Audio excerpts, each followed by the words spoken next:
এই গ্রাম কে থাকবে বাবা? খুঁজেই পাওয়া যাবে না, এখানে থাকবে না, বড় বড় বিল্ডিং থাকবে। গ্রামটা উধাও হয়ে যাবে, এই শঙ্কায় দিন কাটে ষোলোহাটি গ্রামবাসী। গ্রামটা তাহলে যাবে কোথায়? কি করেন? আমাদের মতো সুখ এই দুনিয়ায় নাই। এই সুখ যে খুব বেশি দিনের না, সেটাও জানেন তিনি। অপূর্ব সুন্দর একটি গ্রামের নাম ষোলোহাটি। অন্য 10টা গ্রাম থেকে খুব যে আলাদা সেটা নয়। এখানে ভোর শুরু হয় ঘড়ির অ্যালার্মে নয়, মোরগের ডাক।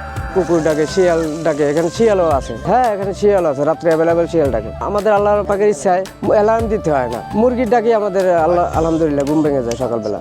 সকালে গরুর দুধ তখনও দোয়ানো হয়নি। চাচি এটা কি? দূর যা, কি করব? বাইরে তো জয়বার দিতে না। ওইটা তো গ্রাম আছে না, ওই হেরা ব্যাংকে ছিঁড়ে দিছে, হেরা এই নাইছে, আবার এই নগুই না, আবার আরেক জায়গায় যাবি গিয়া। জায়গা তো থাকবই বাবা, থাকবো না আমরা গরিব মানুষ কই যাবো? আমার আর গল্প থাকবে না বাবা, আইসি কাল নেই। জায়গা থাকবে, বিল্ডিং থাকবে, কিন্তু আমরা থাকবো না। এই সব জায়গা কি আমরা থাকতে পারবো? এটা 5+ স্টার রেটিং প্রাপ্ত দেশের সর্বোচ্চ বিদ্যুৎ সাশ্রয়ী ও eco friendly Walton AC. Walton air conditioner, smart comfort এখন নেক্সট লেভেলে। শহর থেকে আসলাম আমি। শহরে কই ভাড়া মারলেন কই? House building, Uttara, Mirpur 12, ডিওসিস। শান্তি তো যখন ঘরে আসি, চতুর্দিকে গাছপালা, গ্রামের হিমেল হাওয়া, তখন ভালো লাগে। দুইটা স্বাদই পাওয়া যাইতেছে এখানে, যেমন গ্রামের আবহাওয়াটা আমি পাইতেছি, পাশাপাশি আবার শহরের আবহাওয়া পাইতেছি। আমগো হাড্ডি শক্ত, কাজ করি, ভাত খাই, গ্রামে থাকি। এই যে দেখেন শাক, 5 মিশালি শাক। বড় লোকেরা এগুলো কোথায় পাবে? জমি থেকে তুলে এনে এই যে রান্না করলাম। আবার এই যে ওখানে বড় লোকেরা মুরগি মার্গি দিচ্ছে, একটু রান্না করলাম। আমরাই বড় সুখী, আমাদের মতো সুখী এই দুনিয়ায় নাই। গ্রামটা শীঘ্রই হয়তো হারিয়ে যাবে, কারণ গ্রামটির একটিই দোষ, এই গ্রামটি সম্ভবত ঢাকার সবচেয়ে কাছের গ্রাম।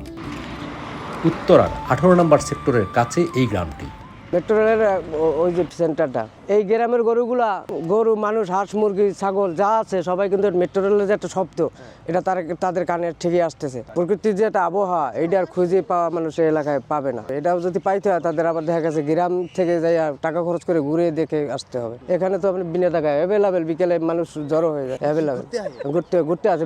টাকা এখানে দেখা অনেকে অনেক দূর দূরান্ত থেকে আসে, যেমন মিরপুর বলেন, ওদিকে উত্তরা বলেন, যারা গ্রাম ভালোবাসে, বড় লোকেরা যারা ধানমন্ডি, গুলশান, বনানী এসব জায়গা থেকে মানুষ এখানে ঘুরে আসে। বিকেলে যে 18 নম্বর এখানে একটা ব্রিজ আছে, লেক আছে, নির্মশ্রেণী হয়তো হাই লেভেল মানুষ, তারা যদি একবার মন চায় যে একটু বাচ্চা কাচ্চাকে একটু গ্রামের আবহাওয়া খাওয়াবে বা ঘুরতে যাবে ঢাকা, সেইটা যদি আপনি ঢাকার বাইরে যান, তাহলে আপনি দেখেন থেকে 1000 টাকা খরচ করে পারতেছেন না। আর এখানে কিন্তু আপনি টাকা ছাড়াই মন চাইলে বাচ্চা কাচ্চা নিয়ে যখন যে মনে চায় তখনই আসতে পারতেছে।